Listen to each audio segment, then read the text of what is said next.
Good afternoon to our friends in the EU or overseas. I know it's afternoon for you. Obviously, good morning to our friends here in the US, where Aaron Page and I are located here at Alliant. This webinar is going to be focused on really understanding the EAA requirements for digital agencies. Right, we're going to try to help you understand what in the world is the European Accessibility Act. How should you be thinking about this and positioning it to your customers? And ultimately, how can we hopefully partner with you to take some of that lift off of your team? So with that, we will dive right in today. Try to be as efficient as possible. We'll start with sort of introductions. I will let my esteemed colleague Aaron Page go second, so he doesn't overshadow my introduction. Brief introduction into me and my role. My name is Ryan Wheeland. I'm the VP of Digital Accessibility Sales here at Alliant. I've been in the organization for a little over 7.5 years, so been at accessibility for a while. For all of my friends at various digital agencies that might be listening in, I always joke I lived on the other side of the fence for about 5 years, managing mobile development teams. So I've been in your shoes, so to speak, managing client expectations and building applications in past lives. A lot of my day to day now, as it relates to this webinar and this conversation, is really helping organizations and agencies from a partnership standpoint across the globe. So not just here in the US or Canada, but working with a lot of organizations across Europe, the UK, on driving accessibility with all of the global regulations that are forthcoming, with a big one being EAA, which we will talk about today. With that, Aaron Page, AP, as I refer to you as, I will hand it off to you for your introduction, and then we'll get rolling on the presentation. Awesome. Thanks, Ryan. Hi, everybody. Thank you so much for taking the time to join us on this webinar today. My name is Aaron Page. I am Vice President of Accessibility here at Alliant. You may hear Ryan refer to me as AP. It's kind of a nickname we have for me internally. Um, I wear a number of different hats here at Alliant. I help run what we call our Live Our Values initiative. As an accessibility vendor, we want to be a model of what it is to be an accessible organization. And so our internal accessibility program, we call Live Our Values. I help run our accessibility claims team. That is a team within our digital group who helps clients in the event they are targeted by an accessibility related lawsuit, demand letter, or other form of legal action here in the United States.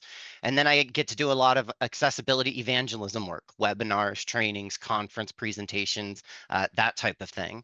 I myself happen to be blind. I was born with congenital glaucoma. I lost my remaining functional vision more than 16 years ago now. I've been working in the digital accessibility space for more than 10 years, the last 7 of which have been with Alliant here. And with that, Ryan, I'll hand it back to you and we can kick things off. Perfect. That sounds great. So I think it's always important to level set on digital accessibility, right? We're going to really focus on the European Accessibility Act, and we'll dive into that on the next slide, in the forthcoming slides of what you need to know, what are the regulations, what are the covered entities, et cetera. But I do think it's really important for potentially individuals listening in or watching the recording, weeks or months from now, to kind of understand what we're talking about, right? What is digital accessibility? And I don't want to oversimplify it, but I do like to reference how I personally have an 8-year-old son, and that's always the question of what do you do for work, right? That you get from from a son or a daughter. And I explained it to him in the sense of how would an 8-year-old think about this? And recently I came up with an example that really clicked for him, and I've started to use it in presentations like this, thinking about a playground, right? Let's think about a playground in the physical state where we're trying to build a playground that's really accessible and can be used by everyone, right? No matter how they move, see, hear, think. Digital accessibility, and what Aaron and I get to do every single day, is really helping organizations build that playground in the digital footprint, in the digital, sort of space. So websites, mobile applications, online tools. On the screen, on the slide deck, I have a picture of a curb cut. I think this is a perfect example of this. We all use these, maybe daily, if not weekly. This is an accessibility example in the physical state. And a lot of what we do every single day when we think about digital access or digital accessibility, it's really about providing that access in the digital space. AP, no one better than you to maybe explain this. So do you want to give like a high level overview of how you explain digital accessibility? Obviously, it impacts you dearly every single day and nearly everything you do. So I'll kind of turn it to you to kind of level set on what is digital accessibility, just so everyone's kind of on the same talk track as us, and then we'll dive into the EAA. Yeah, absolutely. So digital accessibility encompasses so much now in our kind of modern technological age. We're talking websites, mobile applications, web applications, desktop applications. Some things though that people oftentimes forget about are electronic documents, right? Your PDFs, your Word documents, your email communications, your marketing newsletters, different types of communications like that. And ensuring that all of these communications modes are accessible to as wide a range of users as possible, right? And what that means is somebody like myself, I am blind. I use screen reading software on a daily basis for a pretty wide range of tasks. And if your website has been designed to be accessible to me and other persons with disabilities, then I can just use it, right? I can go to your website, I can make a purchase just like any other consumer can. I don't have to enable an accessibility mode. I don't have to kind of hack my way around through the site. I don't have to request an accommodation, contact customer support. I can just use the site, right? And think of that, it applies to electronic documents. If I am a student in your course and you give me the course syllabus, if that electronic document is accessible, it just works for me, right? I don't have to request an alternative format. I don't have to send it to Disability Service Organization. I can just simply open that and use it. And so truly, when we're talking about digital accessibility, we are talking about empowering folks like myself, persons with disabilities, to be able to access information as freely and easily as somebody who doesn't have a disability. Ryan, I'll hand it back to you. No, that's perfect overview. I really appreciate you diving in on that AP because it kind of just gives that sort of tangible impact of what do you face every single day. And ultimately, what we're helping organizations do is when that individual with the disability visits the website, visits the application, goes to engage with that digital document, to not have to be stopped in their tracks, right? Just be able to access it like everybody else. So super helpful to kind of give that overview and level set. So now we'll jump to the European Accessibility Act. It's getting a lot of buzz. It's been, I would say in the last 3 to 6 months for us here at Allyant, we're having a significant amount of customer conversations around this. It's not necessarily a new timeline or a new deadline or a new regulation, quite frankly. But obviously, like anything in life or accessibility, we start to come up on these timelines, and organizations start to scramble to ensure that they understand what is the regulation and when do we need to be compliant, and once you know when you need to be compliant, how do we get there, right? So the EAA, or the European Accessibility Act, is really a regulatory framework that was built to ensure digital access to products and services for all individuals with disabilities. It was driven by sort of the EU regulations, and it's not that much unique to the Americans with Disabilities Act here in the US, the Accessible Canada Act in Canada. So we're starting to see these global regulations bubble up, and this is really meant to provide digital access across the EU. So ensuring that organizations, as we'll get into, that are providing services or products to individuals or consumers in the European Union are doing it in an accessible manner. So then the timeline and the key dates. I think that the most critical key date, because we're roughly at this point about 4 months out from this. The compliance deadline is June 28th of this year, so June 28th, 2025. And we'll talk a little bit about this of how you build your roadmap to EAA compliance. I think AP and I would both agree you don't need to scramble or panic. You have some time to at least start that journey in that roadmap. Not every website, not every application is remotely going to be 100% conformance, if that's even a thing, by June 28th. But it is really important for you as a digital agency to start building that awareness for your clients. Again, when I said this isn't new, this was actually put in as a regulatory deadline where member states had to transpose the EAA on June 28th of 2022. And we'll get into that a little bit on a forthcoming slide. Some of the nuances to the EAA, in the sense that it is governed as a European regulation, but then member states actually put in sort of the regulations across what are the fines, what are the penalties, what do organizations really need to comply with by this June 28th deadline. So the key point here is the deadline is forthcoming. So then the standard, and the standard is this is where I think this gets interesting, AP, and I'll tee you up to kind of talk about how we're positioning this for organizations. Where this gets interesting is that the EAA really does point to something called EN 301549. And this really provides the foundation for what does accessible mean under the EAA. Where I think we get into the confusion, and AP, I'll kind of have you go through this, is the sense that a lot of when we think about web accessibility or even mobile accessibility, granted, WCAG, the web is web. But when we think about web accessibility for our customers and clients, a lot of what we're doing is conforming to WCAG. And within EN 301549, the baseline for this regulation is WCAG 2.1 AA. With that said, there are some cases specifically for things like kiosks or services in the physical environment or products in the physical environment where it kind of extends beyond EN 301549. So, AP, do you want to talk about some of those differences and talk about where, when we're talking with customers, one of our key recommendations is really just focus on WCAG 2.2 AA, right? As the W3C Right. does their best to work on harmonizing all of these global accessibility regulations. Yeah, I agree. And just to make sure to level set with the audience for those who may not be all that familiar with WCAG, the WCAG are the Web Content Accessibility Guidelines. These are developed by the World Wide Web Consortium, the W3C. They're an international body that develops the standards that we think of that comprise the modern web, right? Most people know that web pages are made in HTML. Well, the W3C is the international body that actually develops and maintains the HTML specification. And so they have a subgroup at the W3C called the Web Accessibility Initiative, the WAI, and they are the ones who've developed web accessibility specific specifications and resources.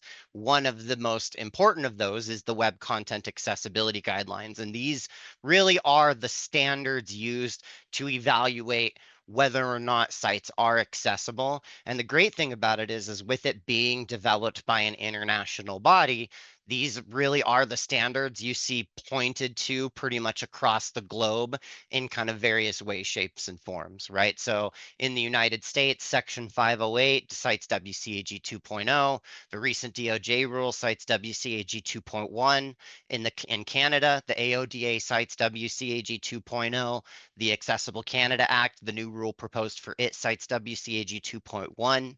In Europe here, we have, as Ryan mentioned, a little bit of a connect the dots exercise, so to speak, because ultimately what the EAA says is your digital environments, if you're a covered entity, need to meet the specifications, the requirements of the European Web Accessibility Directive, that EN 301549.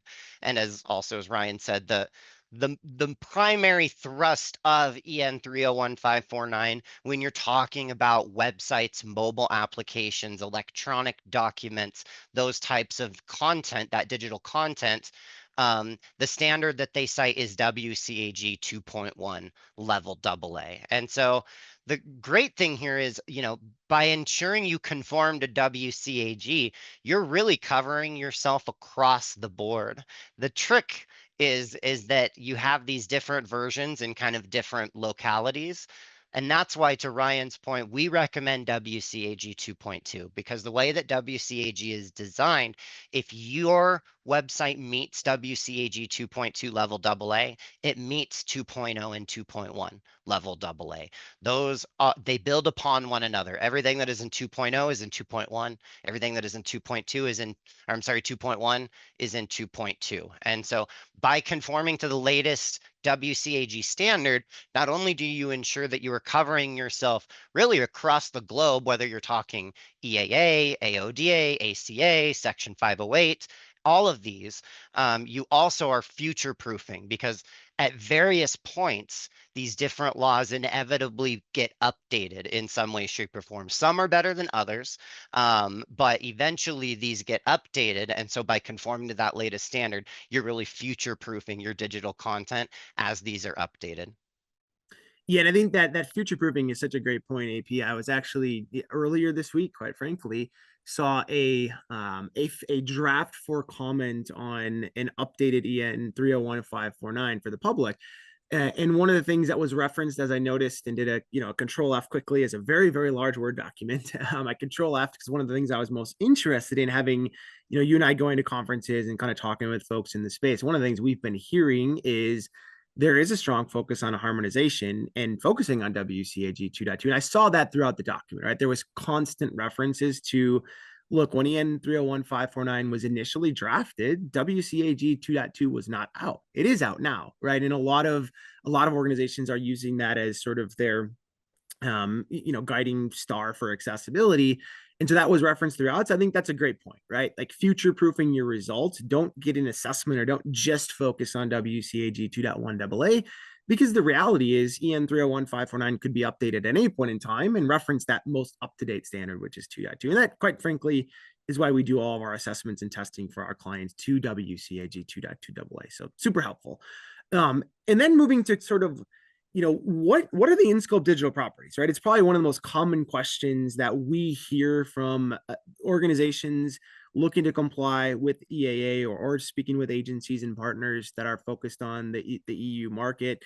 And I think the important element here is that it's really all things that you could interface with a digital property, right? So the most obvious ones are websites and mobile applications, right? Public facing websites, internal portals, or logged in experiences that consumers in the EU need to engage with. So things like an e-commerce site, right, where you're shipping or selling your products to consumers in the EU. Thinking about an online banking platform where you're providing that access to your customers. So those portals or post authentication and digital properties, and then really getting into mobile apps, even digital kiosks, right? I think digital kiosks are. I referenced that 8-year-old son. We do happen to go to some fast food restaurants, and now it's like it's interesting. Everything is done on a digital ordering kiosk now. So really, it's broad reaching in the sense of all digital interfaces are in scope of the European Accessibility Act, as are some of the things AP referenced earlier, right? Digital content. So thinking about multimedia, downloadable resources, your PDFs. I think it's one of those things. And AP, I don't know if you want to talk about this from your experience, but obviously we talk about it a lot with our customers because Allyant is uniquely positioned supporting both digital accessibility as well as being the leading digital document and PDF accessibility vendor in the space. But one of the things we really talk about with our clients, specifically in certain verticals, right? Financial institutions, healthcare, obviously government, is you can have an accessible website, but if you get those to those endpoints where someone like you, a native screen reader user, needs to engage with a digital document that's inaccessible, it's not all for naught, but it's kind of all for naught, right? You can't complete that process, or vice versa. You can have accessible PDF documents, but if an individual with a disability can't even get through the main menu navigation, they're never going to get to that digital document. So you want to speak a little bit about that, of sort of the broad reaching coverage of the EAA and kind of that important aspect of thinking about the holistic digital footprint. Yeah, absolutely. I couldn't agree with you more about especially your example about you might have situations where you encounter an accessible website. The whole user experience has been great. You've been humming along, kind of doing the things that you need to do, following that core user path. And then at some point along the way, it says, click here to download a document, and you do. And that document you can't actually read, right? It is something that, from my point of view as a screen reader user, I actually have happen pretty frequently, right? Because so very often the focus on digital accessibility is the website, right? But almost every website has documents throughout. And for some, they're more important than others, right? I mean, if you are a bank, you're producing statements, right? Or if you're a utility company, you're producing those bills, and those are electronic documents that need to be accessible. In some cases, the information may also be available on the website, but in other cases, it might not be, right? And the only way you can access that information is via the document. And if the document's not accessible, then what does somebody do? Right. I know from my point of view, this is something that I deal with basically every tax season, is dealing with, okay, now how do I get the 1099 SA or the W-2 documents in an accessible format for me to be able to read? Because the large scale platforms that generate these oftentimes may not be accessible. And so from certainly from my point of view, electronic documents across the web, generally speaking, end up oftentimes not being great from an accessibility standpoint, even when the website has had a lot of focus on making sure that it is in fact accessible. And so, and here in the United States, I would also chime in and say, um, they're often overlooked until they get called up in litigation, right? This is obviously a European focused webinar.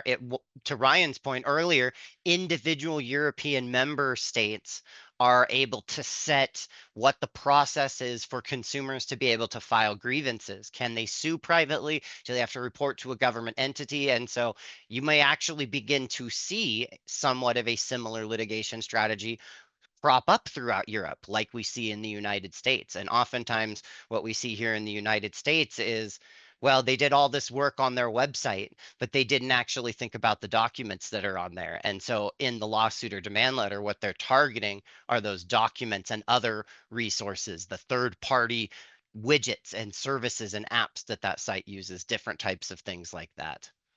No, and AP, that was actually a perfect segue, right? As we jump into sort of what are the financial risks and penalties, right? It's one of the most common questions we get. I think it's a very large gray area here in the US when we think about Title III or ADA conformance or compliance in all of the litigation that's out there. The EAA spells this out a little bit differently. And as you perfectly alluded to, where this becomes very unique is that non-compliance can lead to significant penalties, but it's really based on various member states enacting EN 301549 and the EAA, right? So, for example, a couple of the examples I have up on the slides is Germany. There can be up to a 50,000 euro fine, which is, I did some research earlier this week on the conversion rate. Currently it's close to 1 to 1, right? So 50,000 euros, 50,000 USD for non-compliant products. In France, it's more in the sense of non-compliant products could be banned from the market outright or receive daily fines if you don't move into compliance. In Ireland, I know there's even a wild regulation where C-suite members could go to jail for 6 months. Now, we've talked a lot about that API personally, and maybe I'll be proven wrong in 9 to 12 months. I don't think anyone's going to go to jail over this, but that is how it's wrote, right? So there are significant penalties from various member states. That's a perfect segue in the sense of that's the one thing that's unique is the EAA and EN 301549 sort of drive conformance, but the member states are left to enact this. And I think, to kind of close out this slide, it's really that cost versus investment and ROI for customers. I think we see it all the time here in the US. I do think we'll start to see this more and more when we pass that June deadline with the EAA. You and I work with a lot of organizations that engage Allyant after receiving a demand letter and lawsuit under, various regulations here in the US. And we hear it all the time. Like, we would have been much better off proactively focusing on accessibility. And I realize it's really easy to say that as a hindsight 2020, but I do think that's true, right? The path to conformance is no different if you're facing, a 50,000 euro fine in Germany or not. The sort of assessments you need to do, how you make your site or applications compliant is the same. So there's strong use case for being proactively accessible in the sense of avoiding risk, but also just providing access to people. Would you agree? I would, and I think the one thing I would add is that what you lose by not being proactive, on top of obviously the potential fine or the litigation, but you also lose flexibility, right? Because now you are essentially under the gun with a conformance deadline or a settlement agreement that says you have to be done by such and such date, right? And now, as opposed to being able to tell your development teams, work on accessibility alongside our other business priorities, now you may actually be in the position of having to say to your dev teams, pause on our actual business priorities because we have no choice but to conform to this, right? So the longer you wait and not being proactive, you actually end up having less flexibility in the long run to be able to address accessibility while also addressing your other business needs, right? Because we all have other day jobs. Yeah, that's a great point. I mean, that's such a great addition in the sense of, again, you think about ROI and ultimately the cost of accessibility. It is much more cost effective to embed it organically and proactively versus, to your point of, being faced with a regulatory deadline or a fine or litigation. And all of a sudden, you have no choice but to sort of shift all of those resources that are probably working on other things or want to be working on accessibility in tandem with other development, and it might actually hurt other business goals. That's a fantastic point that I hadn't even really considered as we were building out the slide deck. So then we're kind of moving to understanding covered entities, and this is a conversation I've had a lot with not only European entities and digital agencies or agencies in the UK, but also our agency partners here in the US, right? This is not just a regulation for EU based companies. In fact, many of the large e commerce brands that we work with here in the US, a lot of the large software organizations that we promote and support in the sense of doing third party assessments and giving them what is called a third party VPAT ACR. A lot of them sell to the EU market and EU customers. And with that in mind, they are mandated to be conformant with the EAA. And I think the broader market implication that organizations need to be thinking about is this is now accessibility is now a cross border issue with global compliance implications, right? And I think to AP's point earlier, there's also good news in that, right? And I mean that sincerely in the sense that whether you're focused on the EAA, the ADA here in the US, the ACA and AODA in Canada, the great news is if you're complying with WCAG 2.2 AA, as we talk about all the time, AP, that's a global language, right? That crosses borders. You don't need to be compliant with theoretically something different or unique. If you're getting your code and your websites across all of those footprints into WCAG conformance, you're supporting your clients as a digital agency globally. And I think this is now a much more global conversation, certainly than it was 4, 5, 6 years ago. We have all of these building global regulations on kind of, I think the EAA interestingly has jump started that, even though the ADA and the AODA is not new in Canada and the US. We're seeing a lot of market pressure based on the EAA, sort of, I think, making people realize this is harmonized regulations and we can focus on WCAG across our digital footprint and be in a very good shape for compliance. So I think one of the things, we talk about with agency partners and our clients all the time is compliance and accessibility is a strategic investment, right? There's ROI globally. It's not just kind of waiting to be reactive here or there. You can focus on global regulations, which just really exemplifies the ROI for your clients. So then kind of jumping to, I think AP and I will help frame up sort of like, how do you focus on that proactive customer awareness, right? One of the things that I would say, I think AP, you kind of alluded to this, right? Is educate your clients as early as possible, right? You might look at this webinar and we're 4 months out from the compliance deadline, but you still have time, right? I think as a digital agency, it's really on you and where you can really benefit your customers as well as your own organization is have that proactive input, sort of a proactive conversation and inform them of the EAA implications. And I think AP, to your point, and I have on the slide here, it prevents the last minute rush and expense, right? So anything to speak about on that front, because I think one of the things that we really do well, and I'll kind of show this on the slides and we'll talk about it, is the prioritization with our clients. I don't want to jump the gun on one of the things we're going to talk about later, but there is something to be said for being able to build that proactive timeline versus rushing to the finish line, right? So I don't know if you want to speak a little bit about that, but I think it's better to be early and often in that conversation for digital agencies with their customers. Yeah, I think there's two aspects to this that I would say. One, I conduct actually a new hire orientation for all of our new Alliant staff on accessibility. And one of the kind of key topics that I talk about is the notion that accessibility is a journey, right? It's not a destination. And, to you kind of mentioned it earlier, like if there is such a thing as a 100% conformant website, right? Go look at Amazon or Target or any of these very common, very popularly used apps and services that I and other folks with disabilities use all of the time are huge benefits. They're not perfect, right? Ultimately, you have to understand that you're never going to be done with accessibility. That would be like saying you're done with your website, you're done with your app, you're never going to update them again. The technologies evolve, the platforms evolve, right? Mobile accessibility compared to what it was 10 years ago is an entirely different thing, right? And so getting that education early on and understanding, look, accessibility is a journey that we need to just get started on, start working down that road, understand, we're never going to be perfect. Nobody ever is, right? If you're comparison is against perfection, then you'll never meet it. But what you're really comparing yourself against is everybody else in the space, right? And as long as you are moving in the right direction along with all of the others, then you'll be in a much better place, right?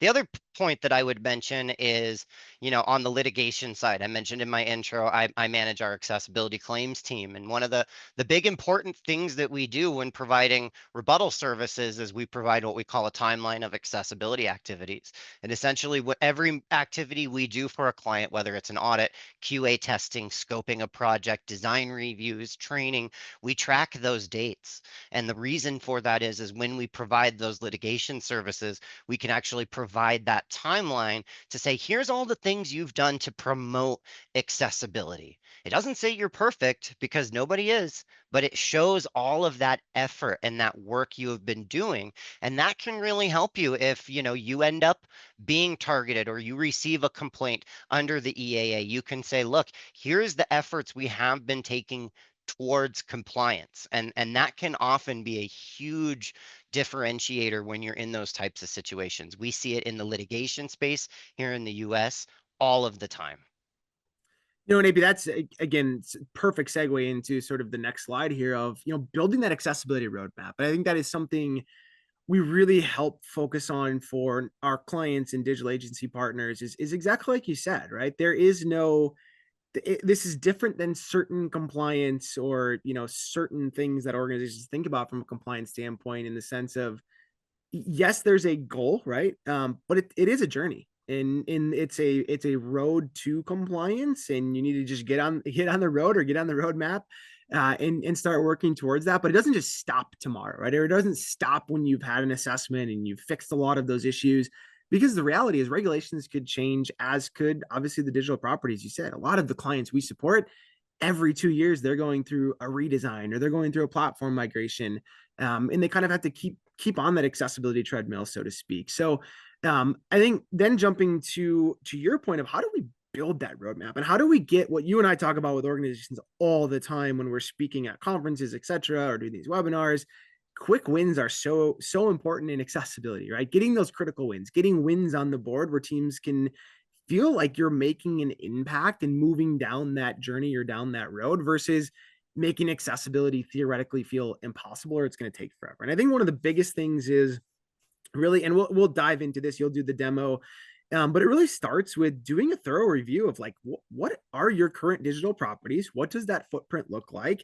And then working with an organization to kind of understand those compliance gaps, right? And quantify the risk and prioritization of those remediation efforts. So one of the things we focus on when we're creating like a deadline focused roadmap, I think it becomes more important than ever for the EAA. And to your exact point of building that roadmap, ticking up those wins of, whether it's litigation defense or just that ultimate accessibility journey of what are all of the things we need to do, and let's start to tick away at them, right?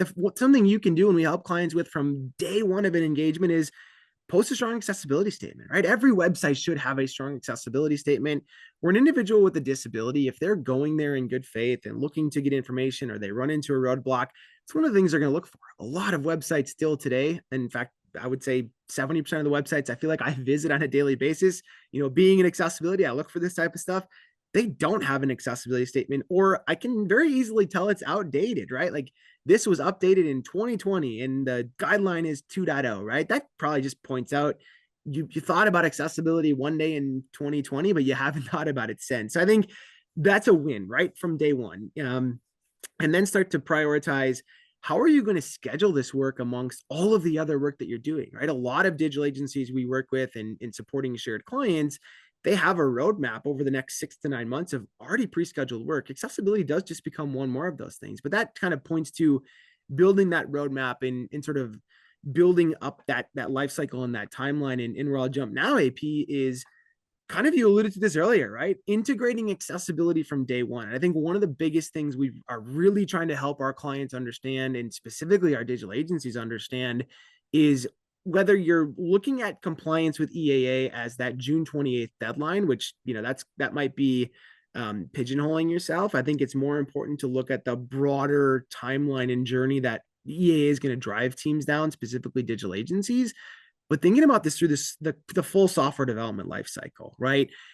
from here on forward, whether you're listening to this webinar today or you're listening to the recording in the future, or you're listening to it after, June 28th of this year, it's all about integrating accessibility from day one, right? I think one of the easiest ways for digital agencies to support their customers and reduce that friction and reduce that risk is building new websites, from here on out, or applications or new features and functions, embedding accessibility into the design phase all the way through agile testing in the development phase. So AP, do you want to talk about that a little? Because I think that's such an important part of Yeah. not just focusing on June 28th as this like end all be all deadline, but this just needs to be embedded through that software development cycle from here on forward. Yeah, I think there's two really big aspects to that, and you hit on one of them already, right? And those two are design and training, right? And that is those are both so very important, because if you can get out ahead on those two items before you actually begin developing your your website or your mobile application, whatever it might be, you can prevent so much hassle and cost later on down the road. And so, for example, at Allyant, what we actually do is we do a design consultation review. And so essentially, sorry, Ryan, if I'm not using the right sales term for that, but essentially how we work on this is we get one of our auditors on a call with your design teams to actually look at your wireframes, whatever it is that your design team currently has. Let's look at it together and let's talk about some of the design choices that have been made. Hey, you're using a mega menu. Do you understand the accessibility implications of that? Hey, you're using automatically activated tooltips on hover. Do you understand the accessibility complications that might arise on mobile if you do that? Those are the types of things and conversations that we can have super early on by getting on that call and actually talking through your designs live. For a very long time, we did a much more waterfall method approach to design reviews, where you send us the designs and we send you feedback. And we'll still do that if that's what you want. But from an efficacy standpoint, what we found was by the time the designs were sent to us and we sent feedback to you or to the customer, they were already beginning to develop, right? It was too late. And so having it be a design consultation call has been just far more effective at getting that shift left mentality, getting out ahead of accessibility good and early. The other thing I mentioned is training, right? And this is just, building that understanding, getting your dev team that basic training on, even if it's some, relatively 101 level accessibility concepts, right? Alternative text for images, how to set up lists and tables correctly, how to label elements correctly, those types of things. Those are the majority of issues that we see on websites. It's not the complex stuff. The complex stuff tends to be more few and far between, right? So if you can get out early and train your development team on those types of things, again, it saves you a lot of time and cost and effort later on down the line. So, Yeah. right. No, and I think that's perfect, AP. And I think that goes to the sense of like protecting your client's investment, right? I think, and you've talked about this a few times throughout the webinar, and I kind of have it up on the slide here, is protecting that investment means ongoing reviews, but also, building with accessibility in mind, right? Accessibility doesn't have that endpoint, as we've alluded to. So you can do the design reviews. We can do that agile testing as your team is building it. We can get you into a strong conformance standpoint for your client. But where that training comes in, as AP alluded to, and sort of embedding sort of ongoing accessibility testing and having access to our integrated knowledge base, where your designers or developers can see how we recommend designing and developing some of those complex components. The reality is the state of the website or a mobile application today is probably going to be very different 6 months from now, right? You're going to implement new pages, new features, new functions, new design elements. So accessibility really becomes a sense of, once you get that conformance baseline laid down, managing that site or that application from an ongoing perspective through ongoing reviews and also ongoing awareness that accessibility needs to be part of that full software development lifecycle. So I think that's a perfect overview.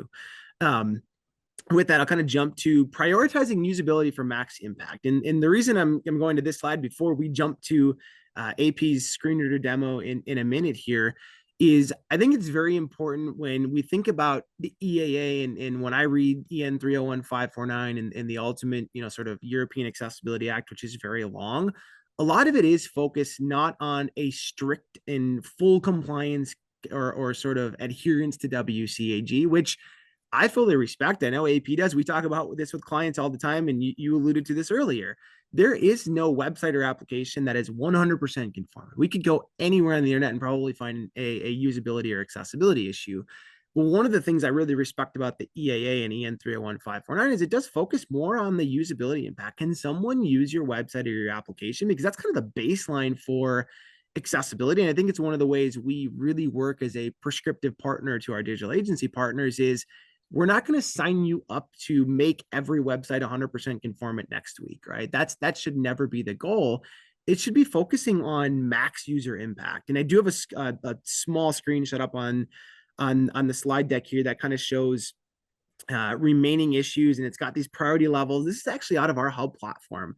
When AP and team deliver accessibility audits or results to our clients or do those QA sessions over time of new sort of implementations, et cetera, we prioritize those issues. We really think about the practical impact of the end user, as AP alluded to, of like, what are those big issues that are really preventing someone from using the website? Like, let's solve those first. And I think now that we're 4 months out from the European Accessibility Act deadline, and a lot of organizations, I'm talking to them on a literal daily basis, multiple times a day, organizations scrambling to understand what should we do between now and then. We probably can't get everything tested. We can't get everything fixed.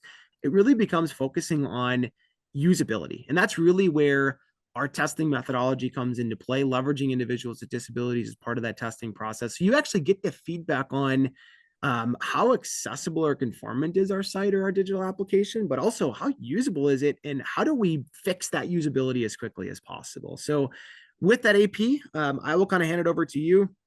I have a awesome picture that AP had sent me about a month ago of him and his guide dog up on the screen. So with that, AP, I will unshare my screen, and we will do the dog and pony show of giving you the screen share, which I know is always fun and exciting for us on these That's always a uh, roll of the dice if it demos. decides to play nice. There, I you might took have it from just me. might have just hijacked it from You, you. you There we stole it. go. That is perfect. And just so I you know, AP, I can see the Alliant website, and as soon as you get rolling, I'll let you know if we can hear your screen reader. So that was a great steal. You saved me there. stole the show. It's how I like to roll. All Tap to right. file. Stop share left. Move my focus Alliant vertical over bar simple. here. Seamless. Accessibility. Did you hear the screen reader? I can hear the screen reader. Perfect. Okay. Alliant. So, little preface before I dive on into this. Typical users of screen reading software run their software anywhere between 300 and 500 words per minute. What you are hearing here is about 35% of my screen reader's maximum speed. When I am running my screen reader, I have it set to 65% by default. And so just so you know, what you are hearing is actually the screen reader running at about half of the speed at which I personally tend to use it. But for the purposes of this demonstration, want you all to be able to kind of hear and follow along with this. So the screen reader I'm demoing here today is Job Access with Speeds, JAWS for Windows. It's the screen reader we do a great deal of our auditing with, and I'm doing this on Windows. So I'm just going to give you a little demo of what it's like to interact with a few elements on our own website that have been designed with accessibility in mind, right? And then talk about what it would be like if that was actually not the case, right? So here I am on the Alliant homepage, and I'm just going to hit the down arrow key. Visited same page link. Skip to content. So I heard skip to main content link, right? Right out of the gate. That's fantastic, right? Ryan mentioned earlier about those things you can do early on to help mitigate risk and improve the accessibility of your site. A functioning skip to main content link is one of them, right? This is also something that is a good example of the need for that manual testing, because something like an accessibility scanning tool is great at running a scan to see, do you have a skip to main content link? What they're not as good at checking is, does your skip to main content link actually work? And does it put the user's focus where it actually should be going? So the context, right? Does it actually go where it should? And the interaction, does the focus actually get moved? That's where scanning tools tend to struggle, right? So let's try it out here. I'm going to trigger the skip to main content Skip to link. content. Same page link visited. So there's a skip to content link. I'm going to hit enter. Enter.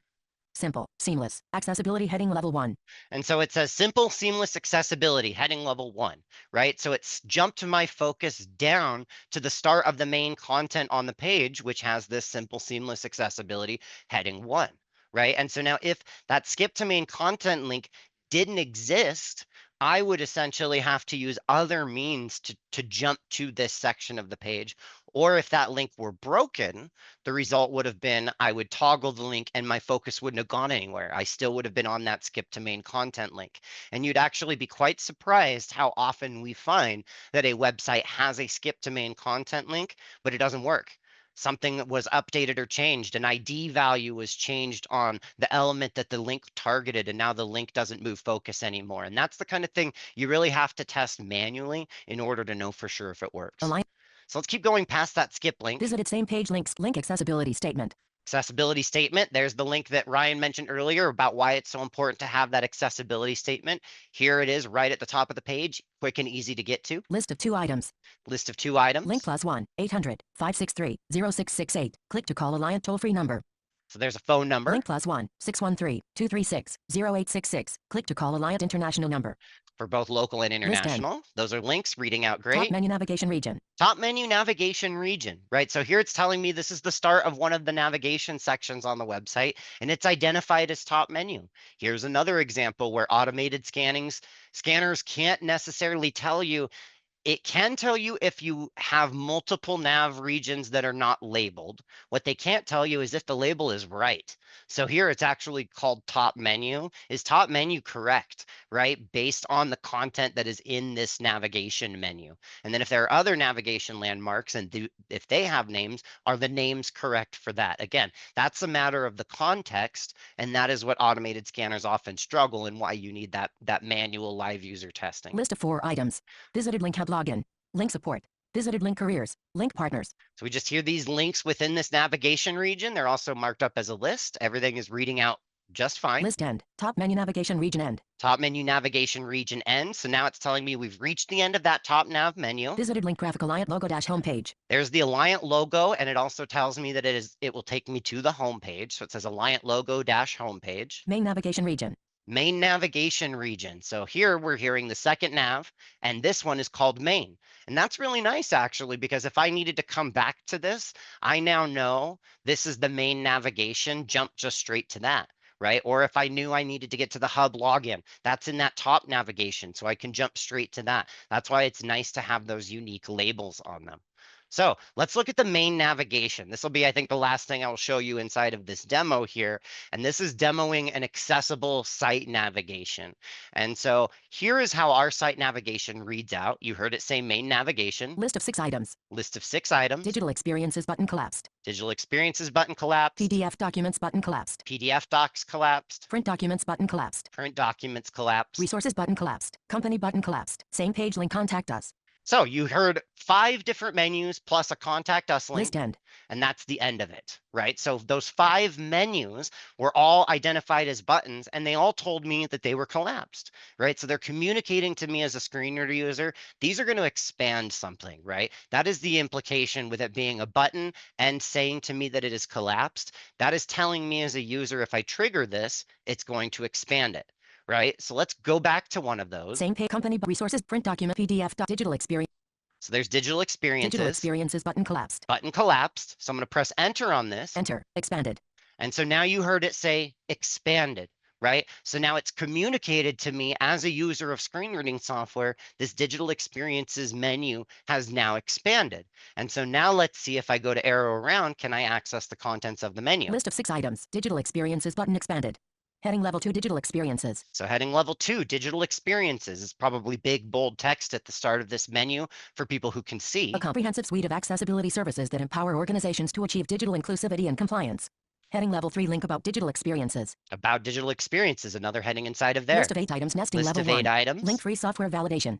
Free software validation. Visited link website and digital property auditing. Website digital property auditing. Link website design review. Website design review. So you can see the contents of this digital experiences menu are reading out to me as a screen reader user, and they're reading out immediately after the button that triggered it, right? Here again, few things that are important. An automated scanning tool would not be able to tell you that this button does or does not work, right?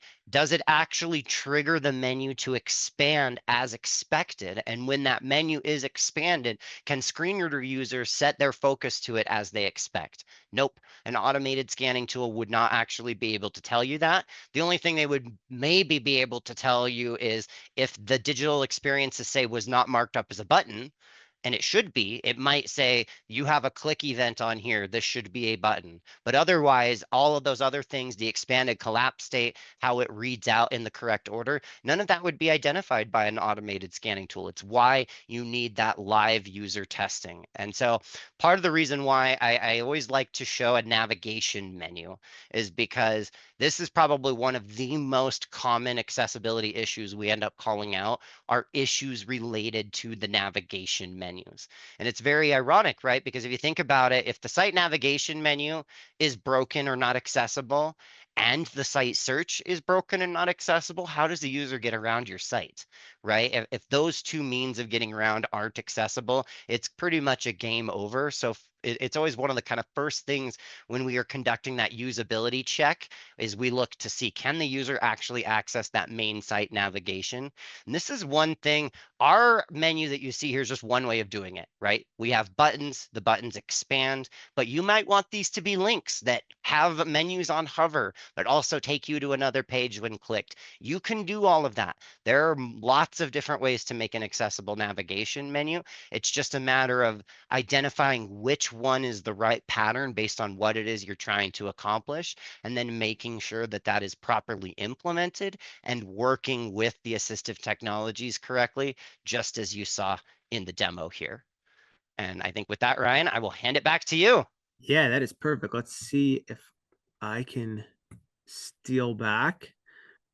I think I did. I think I have the screen share back, and I I think so do. too. So with that, I think one thing, perfect screen reader demo. AP, really appreciate you jumping on and doing that live. One thing that I do want to then kind of dive to for the rest of the few minutes that we have is really talking about how we partner with digital agencies and organizations across the globe that are focused on building the digital experiences, the mobile applications, et cetera. And then, us playing our role as a niche accessibility expert.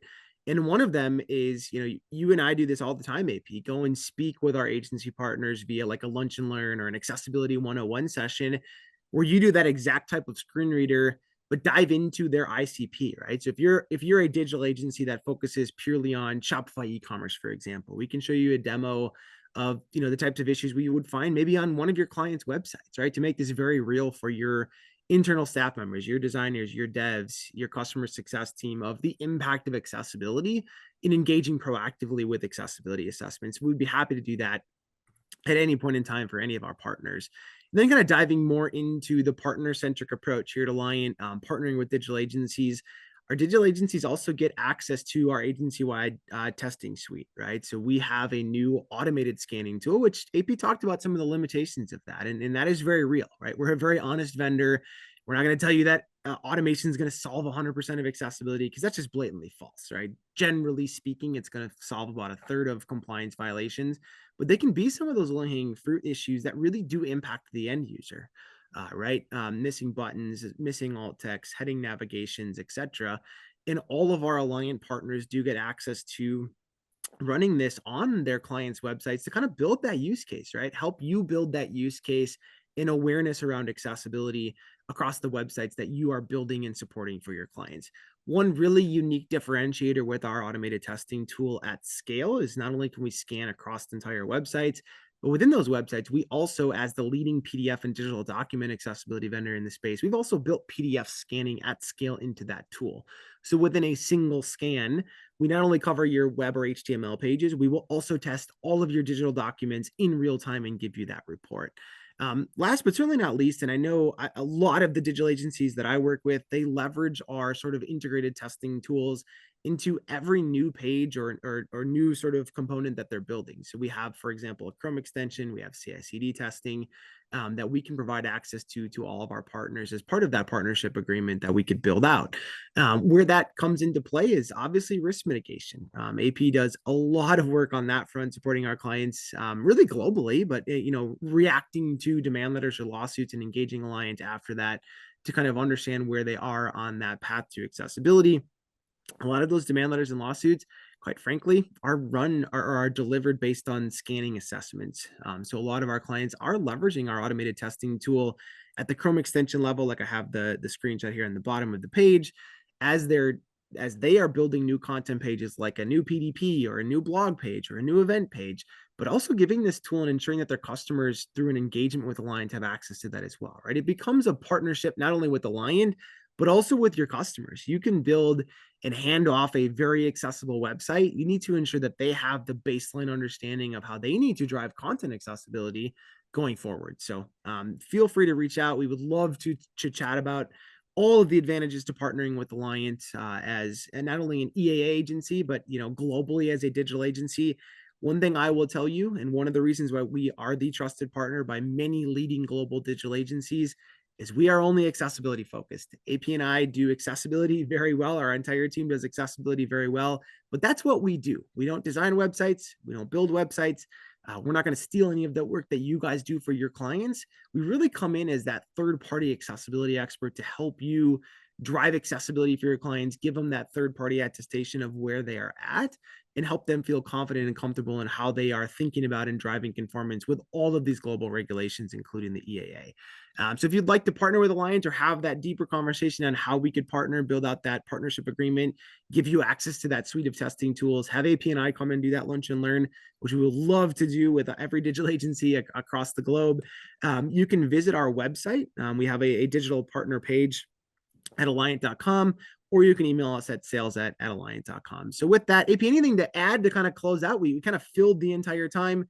If we didn't get to your question in the chat, I know the team was kind of looking at that throughout. If we did not get to your question or there was a one that we didn't see, the team will download that. We will follow up and ensure that we answer all of those questions directly, or obviously you can reach out to us at any time and we'd be happy to expand on that. But with that, AP, anything final to add for the team members or the individuals that were in attendance or watching this the recording in the future?